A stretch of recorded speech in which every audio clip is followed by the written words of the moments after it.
يريبنا لبيا مايا بيا مايا يرد بركة ملك مفايا ملك مفايا يريبنا لبيا مايا بيا مايا أرض بركة ملك مفايا ملك مفايا وكبوت زمايا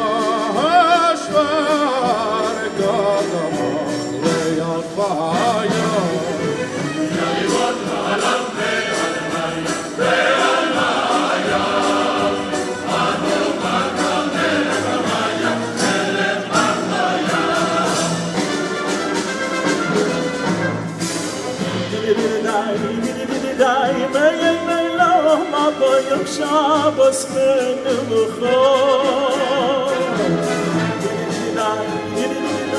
Kol amisam kol iskol leroy mesimcha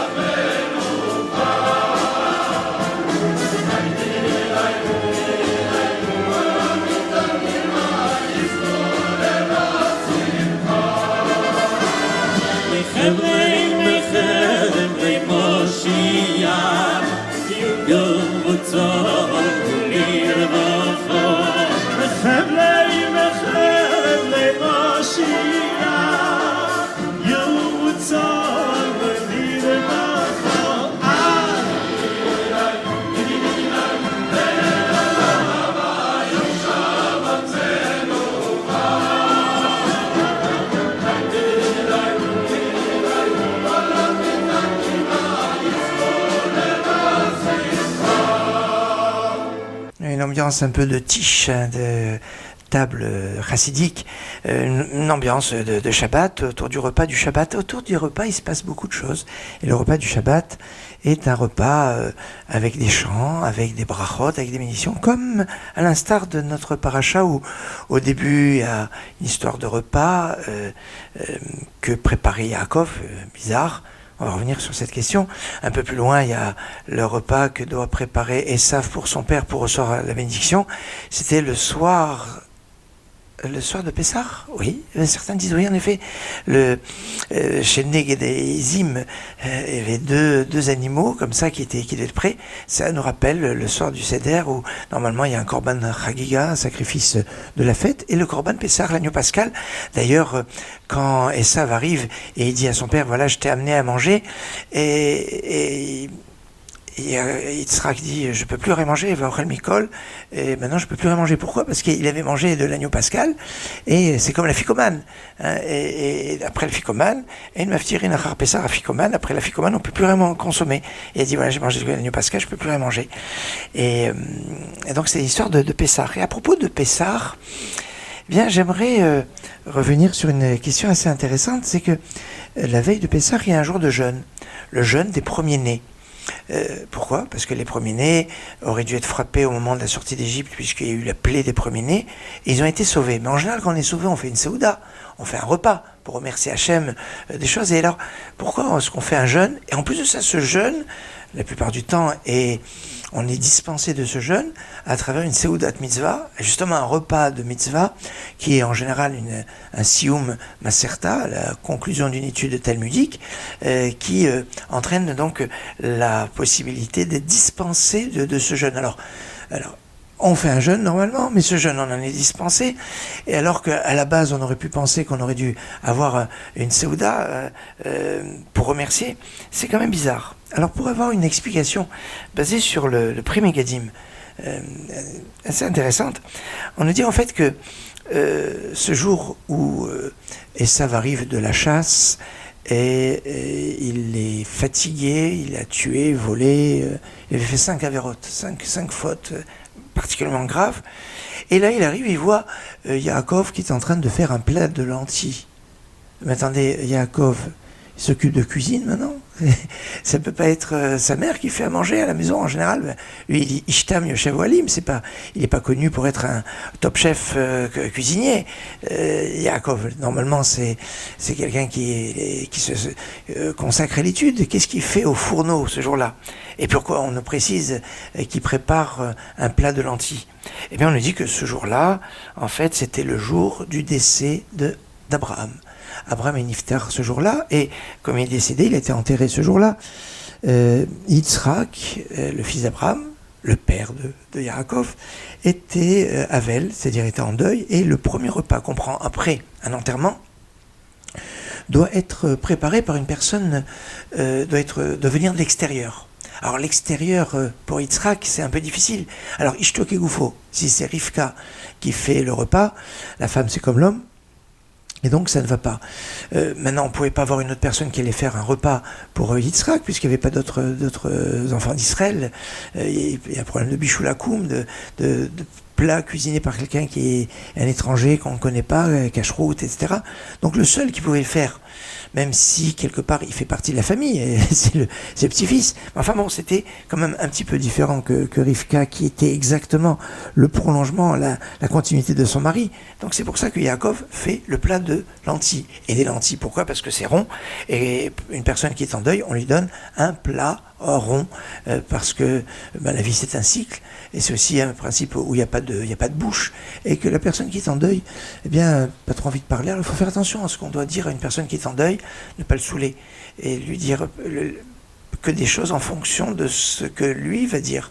C'est souvent la personne qui est en deuil qui ouvre la parole, et sur cette parole, on va essayer de trouver des paroles de consolation. C'est pas toujours évident. En tout cas, il y a cette notion de nourriture de personnes qui sont en deuil.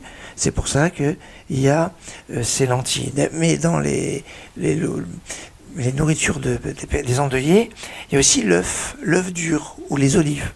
Et à propos d'œuf dur, le Rama, Rabbi Moshe Serles, nous dit que dans le plateau du Seder, oui, le soir de Pessah, sur le plateau du Seder, il y a un œuf. Et l'œuf, qui évoque le deuil, notamment le deuil de la destruction du temple. C'est pour ça qu'on ne peut pas amener le Korban Chagiga, le sacrifice de la fête, lié avec le temple étant détruit. Donc c'est pour ça qu'il y a l'œuf. Mais le Pri Megadim va nous dire, cet œuf, qui rappelle donc le deuil, nous rappelle la disparition d'Abraham. Alors oui, c'est vrai, vous allez me dire, Abraham, qui est niftar en Nissan, on avait entendu qu'Abraham était niftar soit au mois de Tevet, Tikaver Besevatova, sauf Tevot, ça fait Tevet. Alors est-ce que c'est au mois de Tevet qu'Abraham est niftar? Est-ce que c'est au mois de Nissan? Ou est-ce que c'est au mois de Tishri? Puisque notre version, c'est au mois de Tishri qui est né. On sait que Yitzhak est né en Nissan, mais les autres patriarches, que ce soit Abraham ou Yaakov, sont nés en Tishri. Alors, mais on peut dire Midrashim Chalukim, et celui qui avance que Abraham niftar est décédé la veille de Pessah, ou à Pessah, plutôt la veille de Pessah, eh bien c'est quand même le Pri Megadim. Le Pri Megadim, c'est quand même une autorité très, très autorisée pour pouvoir se baser sur lui, et donc dire que ce jour-là, donc, c'était le jour de la veille de Pessah, le jour de disparition d'Abraham. C'est le jour où Esav revient de la chasse et qu'il veut manger. Et il fait fi de ses devoirs d'aîné. Il veut manger. Mais c'est le jeûne des premiers-nés. Alors, vous allez me dire, il n'y a pas eu encore la plaie des premiers-nés, mais on sait que les principes des mitzvot préexistent aux événements historiques qui ont pu générer certaines mitzvot. Par exemple, on sait très bien que la mitzvah de Pessah, manger la matzah, etc., c'est lié avec la sortie d'Égypte. Oui, bien sûr. Mais on sait qu'avant la sortie d'Égypte, Abraham marquait la fête de Pessah. On voit qu'il avait dit à Sarah, quand il a eu l'information que Yitzhak allait naître, Louchi va sur Ogot, tu vas pétrir et tu vas faire des Ogot. Ogot, c'est un gâteau qui est rond, et quand on parle de la sortie d'Égypte, on parle Ogot, Matzot, Kilo Chametz. Les Ogot, c'est la Matzah Shmura qui est ronde. D'ailleurs, quand après les anges arrivent chez Lot, dans la continuité, là-bas il marque en toutes lettres qu'il a fait des Matzot. Et donc, il marquait avec la nourriture, toujours encore, on revient à la nourriture, le repas, la fête de Pessah, avant l'heure, parce que les gestes, les nourritures, les choses préexistent, parce que dans l'absolu, le temps de Pessah, c'est le temps de la liberté. Et si on est sorti le 15 Nissan d'Égypte, c'est parce que ce 15 Nissan est d'une force de pouvoir se libérer, de pouvoir sortir d'Égypte. Et c'est pour ça qu'on est sorti à ce moment-là. Mais cette force préexistait avant la sortie d'Égypte. Alors c'est pour ça que le jeûne des premiers-nés existe avant la plaie des premiers-nés. Et donc ce jour-là, c'était le jour de jeûne pour les premiers-nés. Et Esav, qui est premier-né, il veut manger des lentilles. Des lentilles qui ont été préparées suite à l'enterrement de Yitzhak, qui est Soudat Avraha. Et Yaakov lui dit, oui, mais tu es premier-né, tu peux pas manger, sauf si Soudat Mitzvah. Alors, ils vont faire une Soudat Mitzvah. Quelle Soudat Mitzvah? Le transfert du droit d'aînesse de Esav à Yaakov. Comme dans ce transfert, il y a une sorte de mitzvah, puisqu'il y a une mitzvah, ça devient une Seuda mitzvah. Et c'est pour ça que quelque part, peut-être le jeûne des premiers-nés, dans l'autre sens, rétroactivement, ça va être une sorte de réparation du dédain de Esav par rapport au droit d'aînesse. Alors voilà pourquoi il y aurait cette notion de devoir jeûner la veille de Pessah. Et là on comprend quelque chose assez intéressant, c'est qu'on dit que Esav a eu des rapports avec une femme ce jour-là, donc avec des fautes qu'il a réalisées. Or on sait que quand Yaakov donne à Esav, qu'est-ce qui est marqué dans le texte? Il a donné lechem unzid adashim, du pain et un plat de lentilles. Vous allez me dire du pain? Ah ben alors que c'était pas Pessah s'il a donné du pain. Mais attendez, comment s'appellent les matzot? C'est pas lechem oni, le pain de misère, ou le pain d'argument. Enfin, la matzah s'appelle lechem. Lechem oni, c'est marqué en toutes lettres dans le texte du Deutéronome. Donc le pain, ça peut être du pain Hametz, mais ça peut être aussi de la matzah. Et donc ça veut dire que comme c'était la veille de Pessah et qu'à ce moment-là, on ne pouvait plus déjà consommer de pain Hametz, donc qu'est-ce qu'a fait Yaakov? Il a donné à Esav de la matzah. Et Esav a mangé de la matzah l'après-midi de veille de Pessah avec son plat de lentilles. Or, à ce moment-là, on n'a pas le droit de manger de la matzah jusqu'au moment où on est arrivé le soir du Seder, où il y a 7 bénédictions avant de manger la matzah, comme les Sheva Brachot, les 7 bénédictions nuptiales, ce que Esav ne fait pas, et c'est considéré comme si qu'il allait avec sa fiancée dans la maison de son beau-père, ce qui est marqué dans le Yerushalmi, dans le Talmud de Jérusalem. Donc, il y a ici dans une symbolique, à la fois le non-respect de Esav du jeûne, ou peut-être notre obligation aujourd'hui de jeûner par rapport au premier-né, pour pouvoir rattraper cette histoire d'importance, de savoir apprécier ce droit d'aînesse, mais c'est aussi ce devoir d'aînesse. Et là, il y a peut-être quelque chose qui est remarquable, c'est qu'aujourd'hui, les premiers-nés sont assez attentifs à cette obligation de jeûner la veille de Pessah. Et il m'arrive la veille de Pessah, de retrouver à la synagogue des personnes qu'on ne voit jamais pratiquement à la synagogue, sauf peut-être à Kippour et encore, mais qu'on voit la veille de Pessah, qui viennent à la synagogue, parce que le jeûne de premier-né, pour être dispensé du jeûne de premier-né, ils viennent à la synagogue pour assister au Sioum, à la conclusion des études talmudiques, qui les dispense du jeûne des premiers-nés. Et puis une fois, il m'est arrivé de voir des personnes qui ne jeûnent pas les autres jeûnes.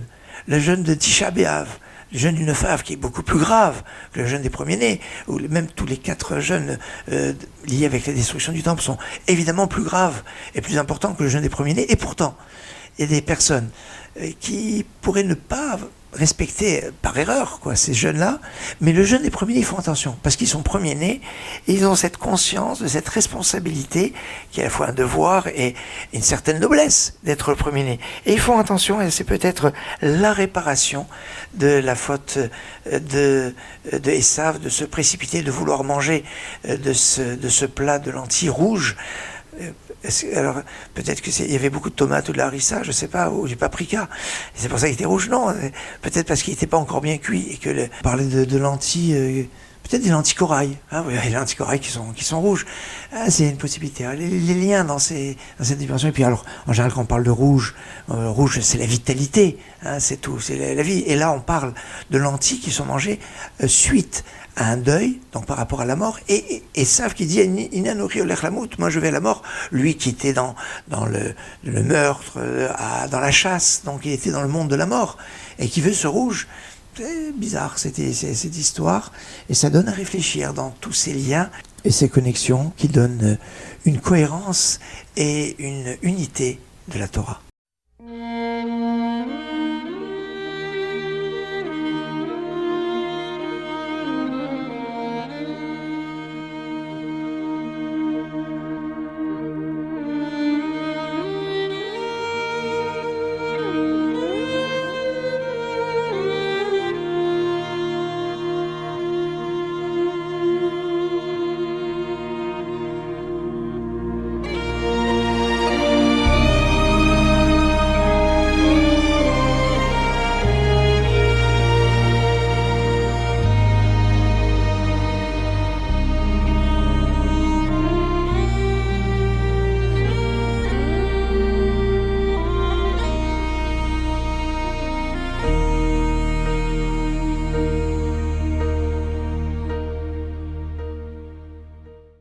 Il y a dans la paracha un élément quand même qui me chiffonne. Je vous dis franchement, allez, je partage avec vous c'est qu'on nous dit que Abraham devait mourir Beseva Tova, avec une belle vieillesse. Une belle vieillesse, c'est pas voir ses petits-enfants mal tournés. Et qu'est-ce qu'on nous dit? On a enlevé 5 ans de la vie d'Abraham pour ne pas qu'il voit Ésaü mal tourné. C'est un peu quand même gênant. On enlève 5 ans de la vie d'Abraham. Alors, il aurait vu 5 ans où il aurait vu Ésav mal tourné. Alors, on préfère qu'il décède avant, mais on aurait pu peut-être trouver un autre système pour que Abraham ne voit pas son petit-fils mal tourné. Après tout, on nous dit que Yitzhak était non-voyant pour permettre que les bénédictions soient données à Yaakov au lieu de Esav. Et oui, si Yitzhak pouvait voir, eh bien, il n'y aurait pas eu la possibilité de Yaakov qui va se déguiser en Esav et se faire passer pour Esav et recevoir les bénédictions. Et on va dire, Yitzhak était non-voyant pour permettre ça. Donc, on aurait pu faire, par exemple, qu'Abraham soit non-voyant pour ne pas voir mal tourner son petit-fils. Sauf que Abraham, n'oublions pas, était un homme qui faisait une grande arnasatorim et d'une hospitalité légendaire. On rentrait par les 4 portes de sa tente chez Abraham. Et donc ça veut dire que on venait le voir. Et même si Abraham était non-voyant, comment il pouvait voir ses invités pour les inviter? Donc déjà, il n'aurait pas pu, s'il était non-voyant, il aurait été reclus chez lui et il n'aurait pas pu avoir ses invités. Donc déjà, ça aurait été impossible. Et puis en plus de ça, alors on va dire, il aurait dit à Eliezer, son serviteur, de s'arranger pour faire entrer les invités à l'intérieur de la tente. Allez. Mais quand les invités vont arriver à l'intérieur de la tente, ils vont parler et ils vont dire, et ça va mal tourner. Et donc même si Abraham ne les voit pas, il va entendre. Il va entendre ce qui s'est passé à propos de son petit-fils. Donc c'est pas de possibilité. Et comme on voulait laisser le libre arbitre à Esav de fonctionner comme il voulait fonctionner, voilà pourquoi Abraham devait partir 5 ans plus tôt et ne pas voir son petit-fils Esav mal tourner. Mais à part ça, il faut se rendre compte qu'il y a beaucoup d'amour dans cette paracha. Vous savez que dans la Haftara, on lira la Haftara de Toldot qui est tirée du prophète Malachi, et il y a Hafti etrem amar Hashem, je vous ai aimé, dit Hashem. Et cet amour est quelque chose d'extraordinaire, parce qu'on parle beaucoup d'amour même dans la paracha. L'amour de Yitzhak pour Esav. Alors c'est vrai qu'il s'est befif parce qu'il y avait du gibier dans sa bouche. Alors la bouche de qui? Du gibier dans la bouche de Yitzhak parce qu'il donnait à manger, ou du gibier dans la bouche de Esav parce qu'il trompait son père par ses questions, ou du gibier dans la bouche de Yitzhak vis-à-vis de Dieu pour dire, regarde, moi j'aime Esav malgré le fait qu'il soit méchant, alors toi Hachem aime tes enfants même s'ils sont méchants. Ou alors c'est peut-être ce gibier, c'est quoi? C'est la Torah orale, qui va être qu'on va retrouver chez les descendants de Esav, puisque Rabbi Meir, Baal HaNes, Rabbi Akiva sont des grands maîtres, descendants de convertis de chez Esav. Et d'un autre côté, on nous parle de Rivka, Ohevet et Yaakov. Remarquez que l'amour, normalement, on doit avoir un amour spécial pour chaque enfant, mais on ne doit pas préférer un enfant par rapport à un autre. C'est quand même particulier. Alors on dit que Yitzhak, il aimait, il y a une raison. Quitte Saïd Befif, parce qu'il y avait du gibier dans sa bouche. Et puis, Vayeav, c'est un passé. Alors que Verivka Ohevet, elle aime au présent. Sans nous dire de raison. Il n'y a pas de raison qui va justifier l'amour de Rivka pour Yaakov. Et c'est ça, l'amour qui est lié à quelque chose, qui n'est pas lié à quelque chose. Et c'est pour ça que quand Yitzhak doit bénir Esav, et dit, tu vas aller chercher de la chasse, afin que mon âme te bénisse avant que je meure. Et j'ai besoin que tu me donnes quelque chose pour que je puisse te bénir. Alors que à la fin de la paracha, à la fin de la 6e montée, quand au 28e chapitre, verset 1, Yitzhak va bénir Yaakov, il l'appelle, Vaïkra Oto, Vaïvarer Oto, il le bénit, Vaïtsavéo, il dit, tu vas pas te marier avec une fille des Cananéens parce que c'est pas bon. Et il dit, El Shaddai, Valéchotra, et Dieu va te bénir, Vaïten Lecha, Birkat Avraham, il va te donner la bénédiction d'Avraham. Il n'a pas demandé de préparer à manger pour le bénir. Il le bénit directement. On voit ici la nécessité d'une Séouda pour bénir Esav, mais d'un autre côté, il n'y a pas besoin de Séouda avec Yaakov pour le bénir. Peut-être que parce que Yaakov est porteur de la Torah c'est la bracha, sans avoir besoin de Séouda. Alors des fois, on a besoin d'un repas, d'une Séouda pour pouvoir asseoir une bracha, une bénédiction. C'est possible. Alors ça fait la bracha avant, la bracha après, ou la bracha, la bénédiction, qui va être le fruit de la réponse de celui qui a reçu quelque chose, Yitzhak qui reçoit le repas de son fils, et qui va lui répondre avec une bracha, avec une bénédiction. Bon, en tout cas, on a bénédiction, d'écho, de réponse, de reconnaissance, et de cet amour qui est dans cette paracha, l'amour qu'on retrouve dans l'Haftara, l'amour qu'on retrouve dans la paracha, c'est cette expression, en ce jour de Rosh Chodesh qui se lève, Rosh Chodesh qui se lève, on a commencé notre émission en évoquant le scout de Rabbi Ephraim Kawa, de Rav de Tlemcen. Alors, comme on a un petit peu l'habitude dans cette période, je vous propose d'écouter tonton Salomon, Rabbi Shlomo Tapiro, avec le fameux Bar Yochai, qui est pour tous les Tlemceniens un passage de référence, avec cette année une pensée émue pour André Charbit, je dirais le légendaire, pratiquement président de la fraternelle, c'est André Charbit Zichrono Livracha, ma mémoire, avec le rabbin Salomon Tapiro. Bar Yochai, le rabbin Salomon Tapiro, Chodesh Tov Mevorach, Shabbat Shalom, Shabbat Shalom Mevorach. Bar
dile ore mo fede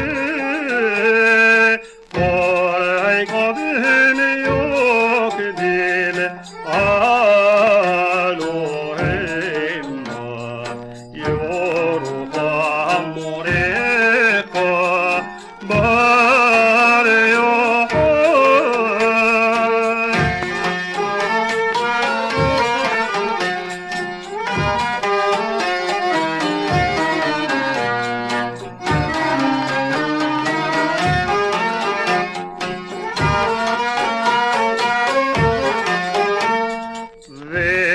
سديت الطوحين عاليتا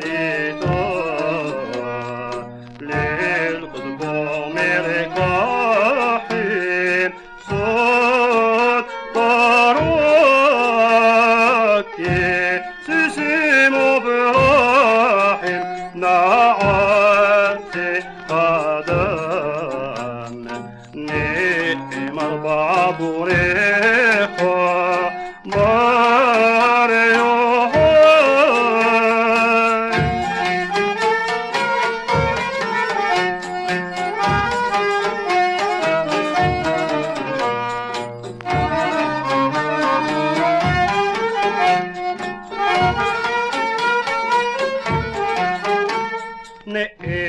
زرطة بالبراء للحميد اشدت الشارع بحريب وصدام الدارة شالتا نير الزاري